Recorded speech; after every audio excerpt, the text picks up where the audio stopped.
That music seems strangely inappropriate on this particular occasion. I'm choosing to go live here, ladies and gentlemen, on the Policy Watch channel because I want to get your input. I want to hear what your thoughts are on the U.S. bombing of 3 Iranian nuclear sites. So, you've probably heard, I'm not presenting myself to be any kind of news channel. Really, I want to get your perspectives on this, and perhaps that's some value I can add to this, is giving average Americans an opportunity to chime in and just say how they're feeling about this. It's the first time in a while that the United States has actively been involved in a war, an out-and-out war. Certainly Israel and Iran are at war. I'm not sure if anyone would take issue with that description of the situation, and now the United States has chosen to participate. So let's give you the update. June 22nd, U.S. military aircraft struck 3 Iranian nuclear sites, including Fordo, Natanz, and Esfahan.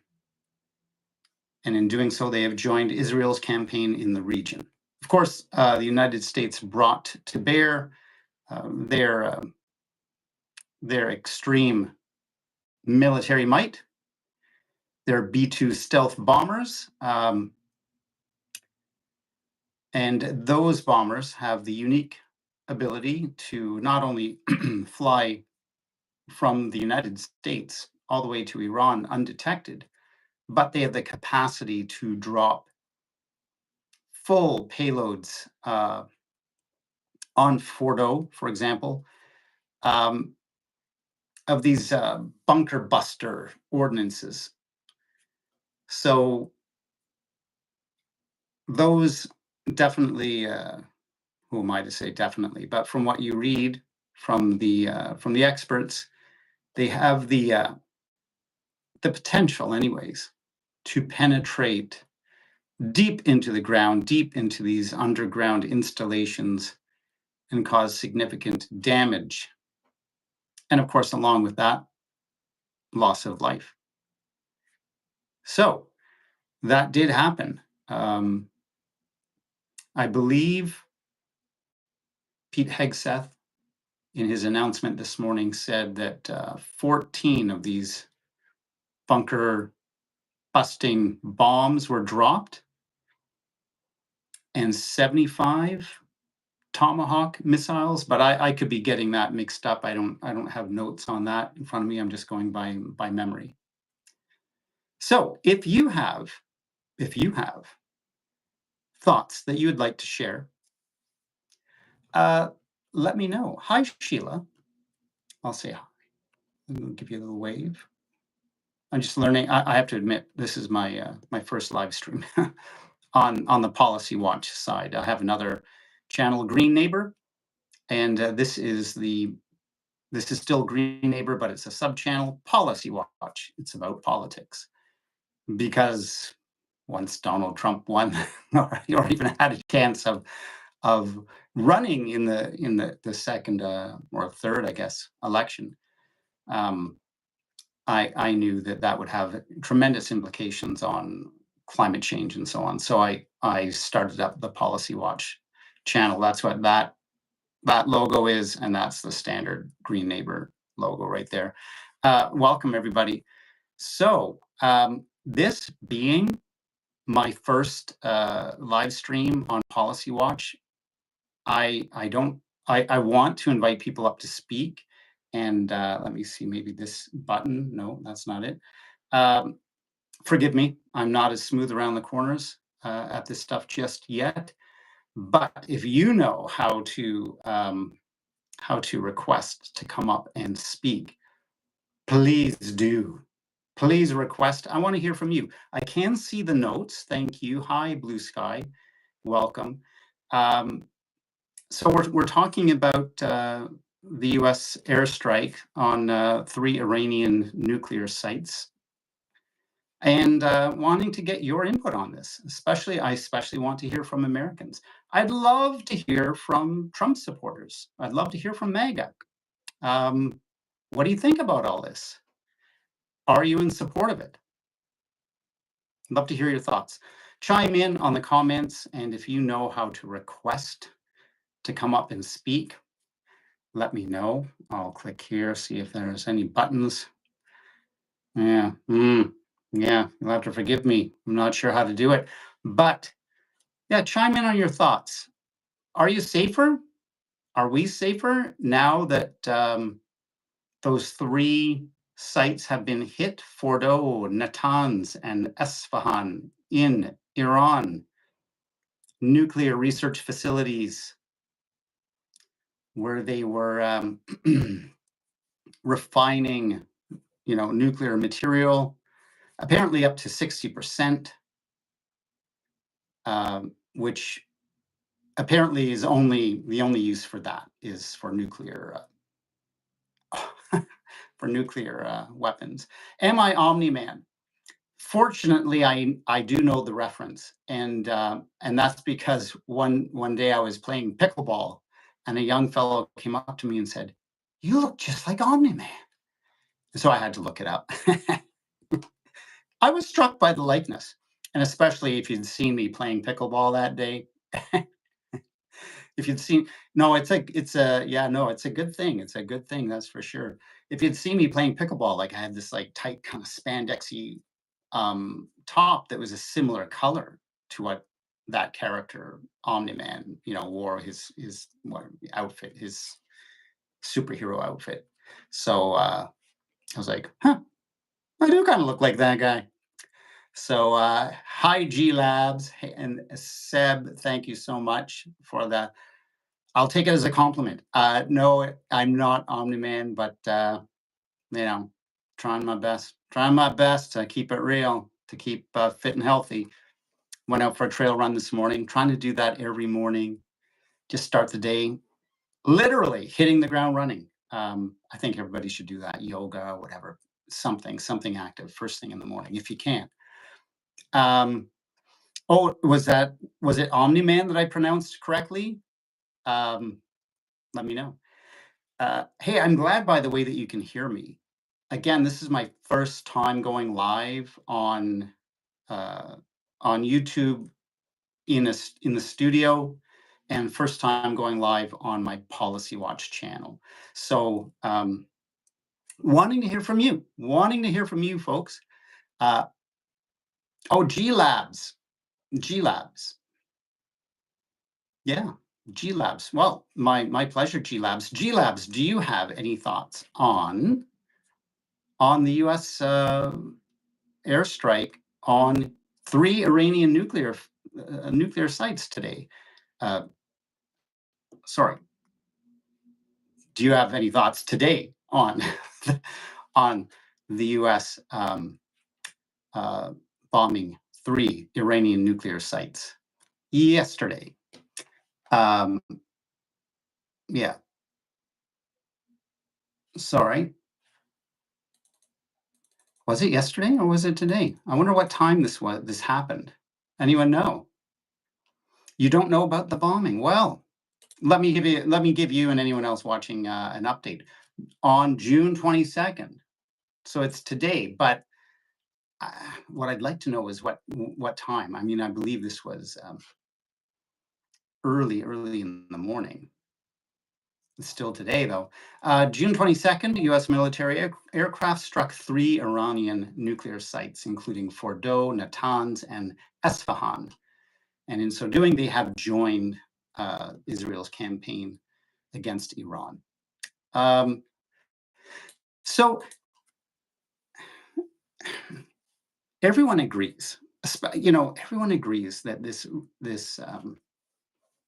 regime of ayatollahs in Iran is not good for the world or for the Iranian people.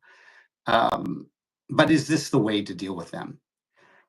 Were they in fact refining nuclear material so that they could finally create a nuclear bomb?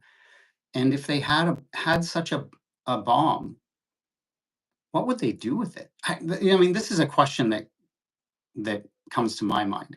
Oh, I'm asked if I'm Canadian. I am. Yeah, you probably get the leaves, the maple leaves, the telltale maple leaves. Yes, I am Canadian.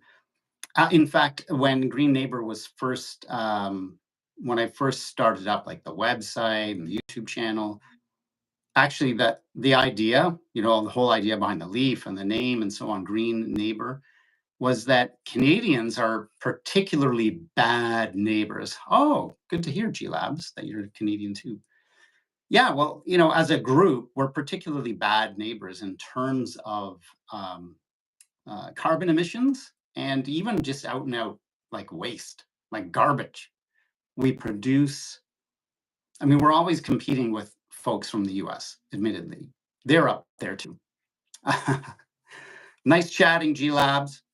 We'll see you in the next one. Like and subscribe. I'd like to hear from you again.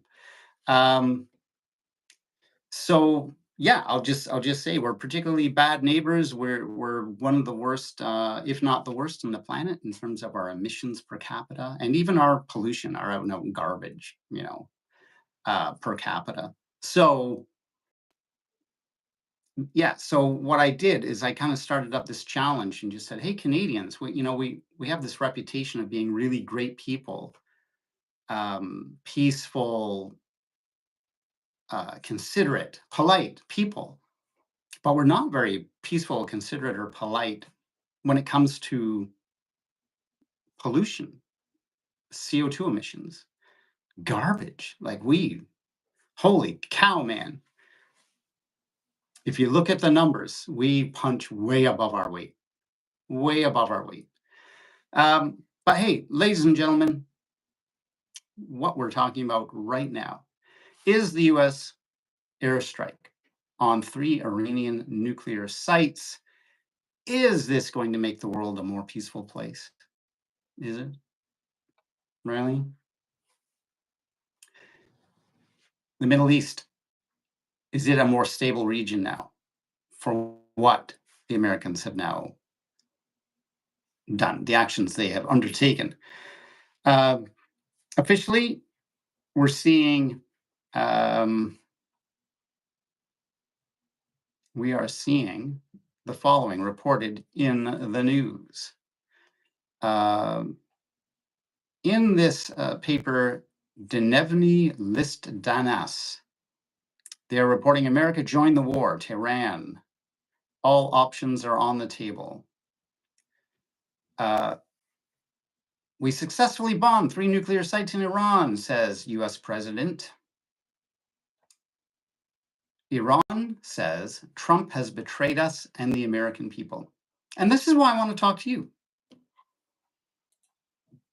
Do you feel, especially if you're MAGA, if you're a Trump supporter, do you feel Trump betrayed you? Because one of the major aspects of Donald Trump's campaign when he was running for president was that he would be the president of peace. He would, he would pull America out of involvement in foreign wars, especially in the Middle East. That's not what has occurred. Objectively, even he agrees with that. He tries to justify it, and now he tries to say, well, strength is peace. You can only have peace through strength. Well, then what did he mean by not being involved in wars? What did he mean by that? Really?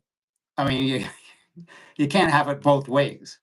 So if you're going to run on a campaign that says peace in the region, the US will not be involved in foreign wars, well, how on earth do you justify bombing Iran then, especially when your own Secretary of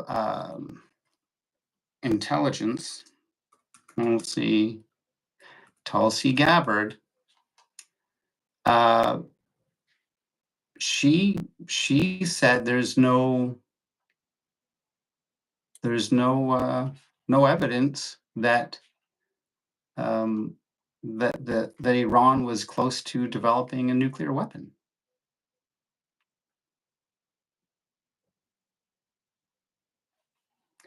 And now her standing in Trump world comes into question because she's saying, well, why would you? They weren't anywhere close to developing a nuclear bomb, according to the U.S. intelligence apparatus.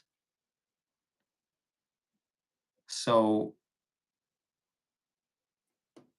she's his intelligence director.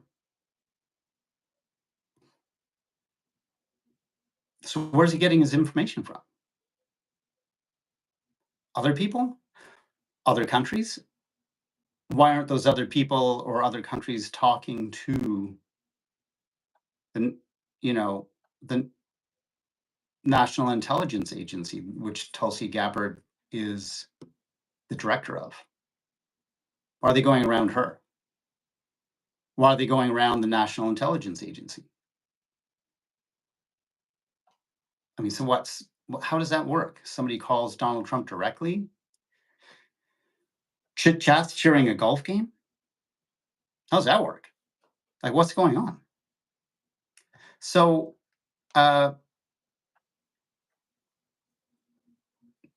Gabbard's office apparently has pushed back hard on any suggestion of a split. Olivia Coleman, Gabbard's press secretary, called such reporting a lazy regurgitation of a fake news story. When talking about some sort of, a conflict, a rift between Tulsi Gabbard and Donald Trump. But there's no disagreeing. There's no disagreeing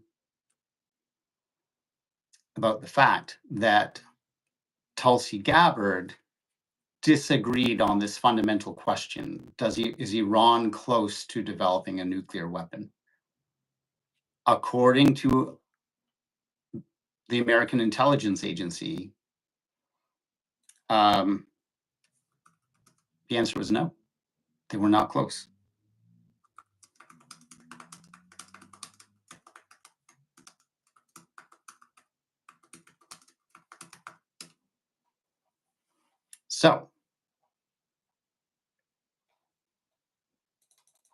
So there you go. Let me know what you think. I'm here for you. I'm here looking for your comments and looking to hear from you. So I'm waiting. I'm patient. I'm a patient man. This live has been going on for 18 minutes and 39 seconds. So Tulsi Gabbard, Director of National Intelligence, was saying, here's an interesting update. She was saying that Iran was nowhere near producing a nuclear weapon. Now she's saying, as of yesterday, Iran could produce a nuclear weapon within weeks. Let me give you this update. This is from the BBC. Tulsi Gabbard says Iran could produce nuclear weapons within weeks, quote, within weeks, end quote, months after she testified before Congress that the country being Iran, was not building them.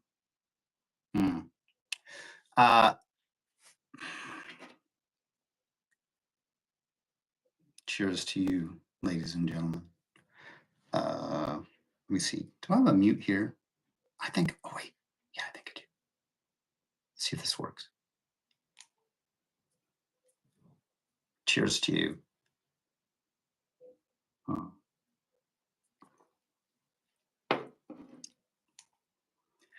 And just because it's gross, when you listen to someone like eat an apple or drink of water or something right in front of one of these mics.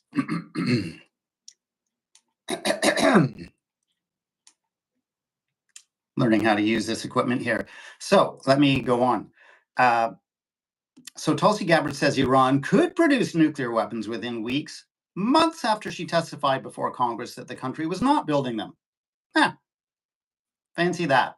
The U.S. Director of National Intelligence said her March testimony, in which she said Iran had a stock of materials but was not building these weapons, had been taken out of context by dishonest media. Okay. Let's see if we can understand her position here. Her change of position came after Donald Trump said she was wrong and that intelligence showed Iran had a tremendous amount of material and could have a nuclear weapon within months. Iran has always said that its nuclear program is entirely peaceful and that it has never sought to develop a nuclear weapon. That's from the BBC, ladies and gentlemen. That's not Tulsi Gabbard or Donald Trump saying that. But this apparently is what Iran says. They say that its nuclear program is entirely peaceful and that it has never sought to develop a nuclear weapon. Okay, so here's some questions I have. I'm going to write these down because we'll keep discussing this in the future. If Iran just wants to refine uranium for nuclear reactors, for energy, can it just buy that uranium elsewhere? Like, do they really need to refine it themselves? And here's the other thing I wonder about. Maybe you wonder about this too. Does Iran have uranium? Like their own supply of uranium? Do they mine uranium? How do you even go about extracting uranium? I don't believe it exists like in veins, like in the ground, like gold. I think it's more like lithium, kind of a rare earth mineral. I might be totally wrong. But do they have their own supply of uranium? And then they thought, well, we have all this natural kind of raw uranium, so why don't we refine it so we can use it for energy and medical research, etc.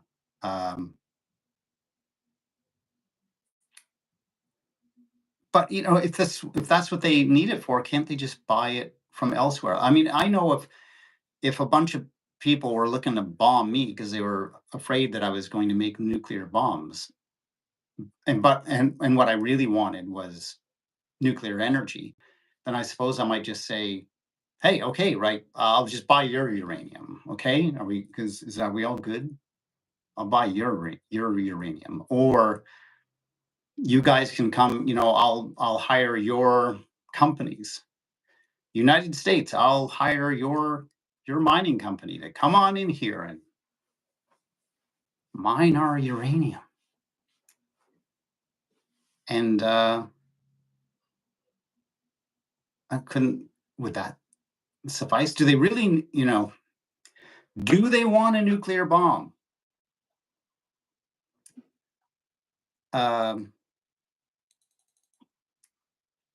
Yeah, so that's the $1 million question. Do they really want a nuclear bomb? If they developed a nuclear bomb, where would they drop it? What would they? And could they really? Is Iran a country that could possibly even use a nuclear bomb as any sort of deterrence? When this is like, it seems to be like the one country in the world where even like thought, even if somebody like writes nuclear bomb on a bathroom wall, they're going to get bombed. Heaven knows what would happen if they literally had a nuclear bomb. So we've got all these other countries This would be a fun thing to look up. How many countries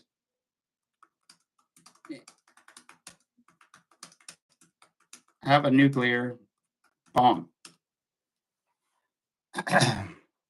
Okay, well, I must say, fewer than I thought. Fewer, ladies and gentlemen, than I thought. So apparently, according to AP News, 9 countries currently either say they have nuclear weapons or are believed to possess them. That's interesting. 9 countries. Honestly, it's fun what happens when you research things, right? It's fun. I thought the answer would be like 50 or something. But no, apparently 9 countries. And in terms of nuclear stockpiles, Russia seems to have the most. So here are the 9 countries. Here are the 9 countries that have nuclear bombs. Russia is number 1 in terms of their nuclear stockpile. And then United States, I'll give you the numbers later on. Then China. Then France. The French, loving people, it's just not their style, you'd think. United Kingdom, yeah, you kind of could see that. India, Pakistan, Israel, and North Korea. All right, so then there's the total numbers. I'll go over this too. Total numbers, and then we're going to break that down by deployed versus in reserve. So deployed, I guess, means ready to fire them off. That's crazy, Okay, so on the one hand, I'm glad to see there's only 9 countries in the world that have or believe to have nuclear weapons. But when you see these raw numbers and you see them under this category that says deployed, that makes you think. My immediate reaction is, how have we not blown ourselves up already? All these nuclear bombs out there. And when it comes to the deployed category, and forgive me if I'm misinterpreting this, but to my mind, deployed means like ready to fire off. I could be wrong there. That's how I'm interpreting it. So when you see this number of deployed weapons, they number like it's over 3,000. Over 3,000 nuclear weapons deployed throughout the world.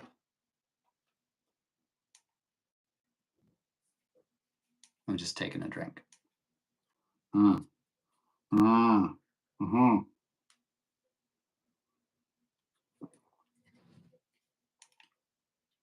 Subscribe if you haven't already. Green Neighbor and Green Neighbor Policy Watch. That's what the channel this is right now. And right now we're discussing whether you agree that the United States should have bombed 3 nuclear installations in Iran. Let's keep going over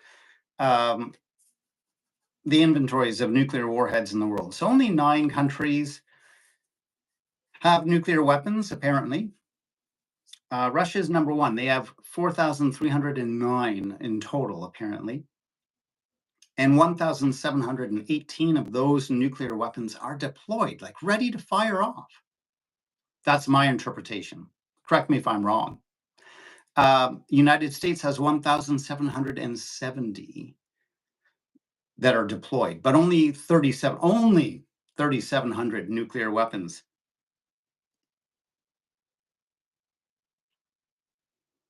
More than enough to destroy the entire planet. More than enough. That would be a fun question to ask.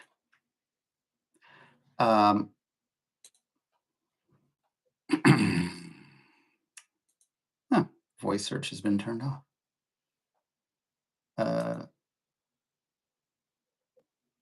Wonder why that is. Well, I won't ask why just yet. I'll just ask how many nuclear bombs are required to destroy the planet. I probably shouldn't even say that out loud. So here's a recent study, how even a limited nuclear war would destroy the planet. Let's see if we can give you the rundown here.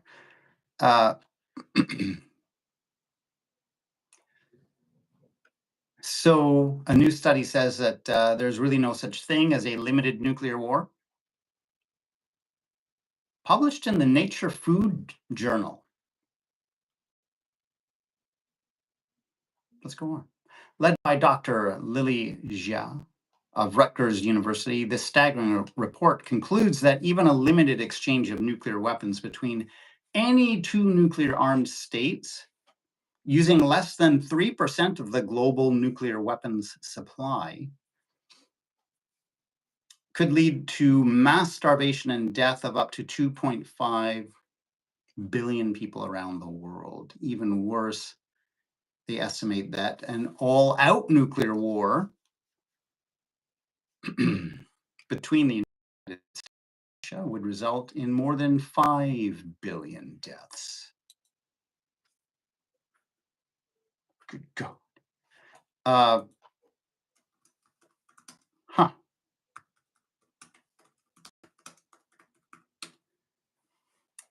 So that's concerning.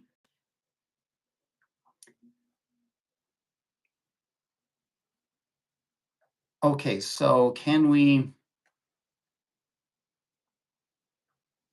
so what exactly would lead to billions of deaths? When nuclear weapons are detonated over cities, they create smoke and soot from resulting firestorms. That debris would then rise high into the Earth's atmosphere, up into the stratosphere, and stay there for years, blocking out the warmth of the sun. Good old nuclear winter, if you've heard of that.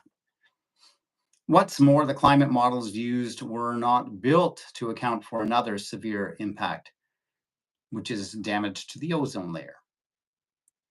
In a companion report from International Physicians for the Prevention of Nuclear War, that soot is heated by the sunlight it is blocking.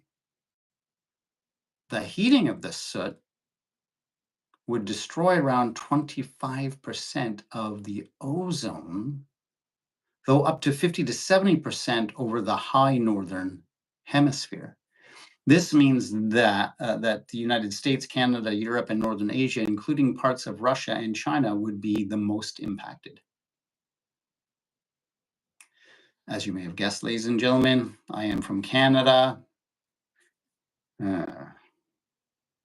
So, not comforting, but it shouldn't be comforting to anyone. Even the penguins in the Antarctic should not want to hear that news. So a damaged ozone layer increases our exposure to ultraviolet radiation, which can lead to an increase in various health issues like sunburns, cataracts, and cancers. With all the sunlight blocked by thick clouds of soot and ash, crop production would plummet. Combining the data from the Jia-led study and previous studies, depending on the size and amount of nuclear weapons detonated, global temperatures would drop anywhere between 1.3 degrees Celsius. We're talking about invariably average global temperature here, ladies and gentlemen. And the average global temperature, by the way, is around 16 degrees Celsius. So it's a good chunk. It's a big, that's a large drop, but that's in the most narrow case. Up to 6.5 degrees Celsius in the most severe case. We're talking out and out nuclear winter. that would be a civilization killer for sure. A drop of 6.5 degrees Celsius. For context, climate scientists have been sounding the alarm for years that an abrupt rise in global temperatures by even 1 degree Celsius would have catastrophic consequences for humanity. Additionally, the last ice age that occurred was around 6 degrees Celsius cooler than the temperatures we are experiencing today. So I'll just provide some context because, ladies and gentlemen, Green Neighbor channel, my main channel, is a climate change channel. So that's a bit of a misrepresentation there, but I understand the point being made. I'll just clarify it a bit for you here. So when they say the last ice age that occurred was around 6 degrees cooler than the temperatures we are experiencing today, what they invariably mean is not the last ice age, but the last glacial period within an ice age. So we're in an ice age, ladies and gentlemen. It sounds like some sort of weird, like flat earther thing. No, it's not. Like we're in an ice age. If I had more, I don't know. If I could go over and I have in the corner like a big chart that shows the geological eras, but you can look this up and you'll see we're in the quaternary ice age right now. It has been ongoing for the last 2.5 million years. Humanity is only about 200,000 years old. We have known nothing other than an ice age. So what that's talking about is the last glacial period of an ice age. So by definition, an ice age is when you have permanent ice caps, like all year round. Permanent, that's what permanent means. You have ice caps on does it have to be both the North and South Pole?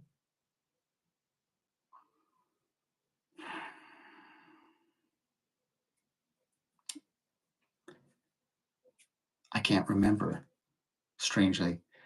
For an ice, I believe so. Yeah. So,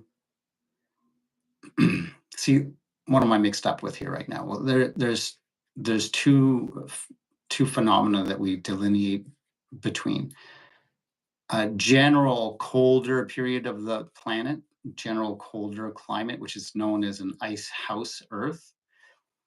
And for it to be ice house Earth, you have to have a permanent ice cap at the north, at one of the poles. And then we'd call that an ice house Earth. So it's generally cooler. An ice age is a particularly cold period of an ice house Earth, just general geological description of a generally colder climate. So ice age, which is what we're in the Quaternary Ice Age. It is 2.5 million years old. Is a particularly cold period of an ice house Earth. And then we have two other ways of delineating between an ice age, like two subcategories of ice ages: glacial and interglacial. A glacial period is when is basically when you have glaciers penetrating down into the continents, like throughout Canada, Russia, China, maybe parts of China, definitely Russia, and of course Northern Europe. So that's what this is. That's what this is talking about. So in the most narrow case, a nuclear winter could cause, not narrow case, the most extreme case, the most severe case, a nuclear winter could cause the average temperature of the planet to drop by 6.5 degrees Celsius. And during our last ice age, temperatures were about, on average, 6 degrees cooler. So that's like in the, like what you see in the movies, the cartoony movies, Ice Age, not necessarily the whole planet is covered by ice, but large swaths of Canada and Russia and in northern parts of Europe, maybe not even just northern parts of Europe. I'm not really sure how far glaciers penetrated down into Europe during the most severe parts uh, of the glacial period of let's say the Quaternary Ice Age, which is the ice age that we're in right now. No, enough of that. So, point being made there, ladies and gentlemen, is that only about 3% of this crazy stockpile that I'm seeing here of nuclear weapons, and if we're to quickly add them up, it's looking like, well, it's more than 8,000, 9,000. I don't think we're hitting 10,000, but over 8,000, between 8 and 9,000 nuclear weapons. And it looks to me like almost 4,000 are deployed. So how we haven't blown ourselves up already is beyond me. Glad we haven't. But we're one step closer. I don't think anyone could argue that. Today, we're one step closer. And I'll tell you why. Because, what the world has always tried to do is, if you look at these nuclear weapons, we've always tried to avoid a direct conflict between Russia and the United States because they have by far and away the most nuclear weapons. If you exclude one or the other, each of those countries has more nuclear weapons than all of the rest of the world combined, like by far. It's no comparison. So we don't want a direct conflict between them. But hey, guess what? Iran is a very close ally of Russia. In fact, Iran has been supplying Russia with all kinds of drones that Russia is deploying in its war, let's just call it what it is, ladies and gentlemen, in its invasion of Ukraine. So that's an interesting question to my mind, ladies and gentlemen. And perhaps we'll talk about this in an upcoming live stream. But what is Russia thinking of all this? What is Russia thinking of the United States attacking? A very bold attack. Boom. Using the bunker busters to attack those three primary Iranian nuclear sites, Fordo, Natanz, and Esfahan. What do you think of that, ladies and gentlemen? Let me know in the comments below. And I will see you in the next one. Stay well. Try not to panic, but remember, as I often say, learn, think, and most importantly, act. Take action, ladies and gentlemen. Once you feel you're confident that you really understand, you know what's going on, take action. It doesn't have to be some weird extreme action. It could be just joining a protest, writing a letter to your congressman, but take action. All right, be well. We'll see you in the next one. Goodbye for now.